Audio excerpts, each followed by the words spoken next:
Assalamualaikum warahmatullahi wabarakatuh. Halo teman-teman semua, perkenalkan nama saya Farid Fikri Hairul Rashid dengan NIM 2401050532 Rombel M Angkatan 2024. Video ini ditujukan sebagai penugasan UTS mata kuliah Laboratorium IPA SD dengan praktikum tuas atau pengungkit. Adapun tujuan dari praktikum ini, yang pertama memahami konsep pengungkit atau tuas dan cara kerjanya, yang kedua memahami atau mengamati pengaruh posisi titik kuas dan titik beban terhadap keseimbangan tuas, yang ketiga mempelajari bagaimana jumlah beban mempengaruhi kerja tuas, yang keempat menentukan keuntungan mekanik pada tuas. Perlu diketahui bahwasanya pesawat sederhana merupakan alat mekanik yang bisa mengubah arah atau besaran dari sebuah gaya. Pesawat sederhana juga terdapat beberapa jenis atau dibagi menjadi 4 jenis. Yang pertama ada katrol, roda berporos, kemudian bidang miring, serta ada pengungkit atau tuas. Nah, pada video kali ini kita lebih mendalami terkait dengan pengungkit atau tuas. Nah, jadi tuas merupakan salah satu jenis pesawat sederhana yang telah digunakan sejak zaman kuno untuk memudahkan pekerjaan manusia. Tuas terdiri dari batang yang dapat berputar pada suatu titik tumpu dan digunakan untuk mengangkat atau memindahkan beban dengan lebih efisien.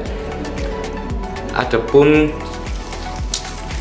bagian-bagian dari tuas, yang pertama ada titik tumpu, yang kedua ada titik kuasa, yang ketiga ada titik beban.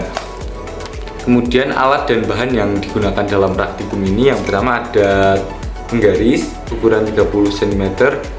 Di sini sudah diberi label keterangan, yaitu ada titik tumpu, kemudian ada titik beban, ada titik kuasa, kemudian di sini juga ada lengan beban dan lengan kuasa.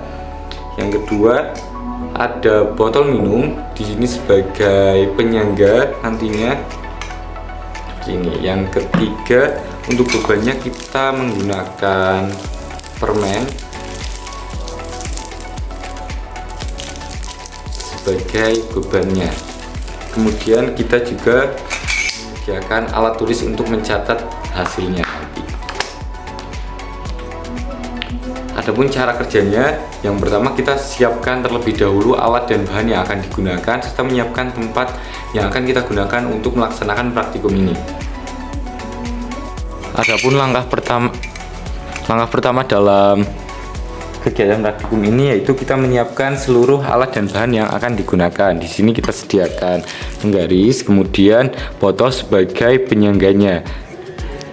Di dalam penggaris ini sudah terdapat keterangan yang sudah saya tadi jelaskan. Ada titik beban, lengan beban, titik tumpu, lengan kuasa, dan titik kuasa. Untuk titik tumpu pastikan di tengah-tengah atau di angka 15. Percobaan pertama, letakkan penggaris di atas botol sebagai titik tumpu. Kemudian kita letakkan satu permen di titik kuasa dan satu permen di titik beban.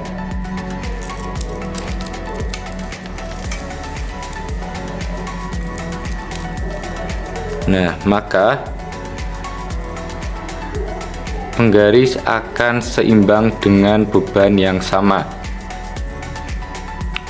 Maka bisa kita lihat di sini titik tumpunya itu di angka 15. Dan untuk percobaan yang kedua, di sini kita tambahkan satu permen lagi di titik beban. Jadi di titik beban terdapat 2 permen, di titik kuasa terdapat 1 permen. Otomatis kita harus memindah ke kanan atau menggeser ke kanan supaya penggaris bisa imbang. Nah, di sini penggaris imbang di titik tumpu yaitu 14. Nah, kemudian untuk percobaan ketiga kita dapat menambahkan 2 permen lagi di titik beban sehingga kita perlu menggeser. Dan kita cari titik seimbangnya. Nah, titik seimbangnya kita menemukan di angka 13. Nah, jadi Percobaan ketiga akan seimbang di angka 13. Nah, dari percobaan 1-3 yang tadi sudah kita laksanakan, maka kita bisa catat hasilnya, kemudian kita buatkan tabel. Kemudian kita bisa mencari keuntungan mekanisme dari tuas tersebut. Keuntungan mekanisme bisa kita cari dengan rumus jarak titik kuasa ke titik tumbuh dibagi dengan jarak titik beban ke titik tumbuh. Nah, dari hasil yang telah saya lakukan, berikut adalah tabel hasil praktikumnya.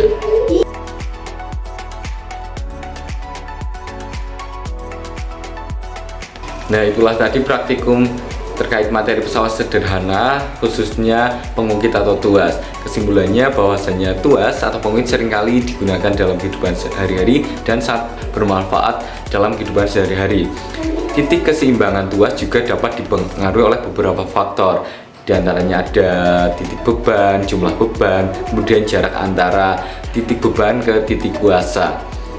Semoga video ini dapat bermanfaat. Terima kasih atas perhatiannya. Sekian dari saya. Wassalamualaikum warahmatullahi wabarakatuh.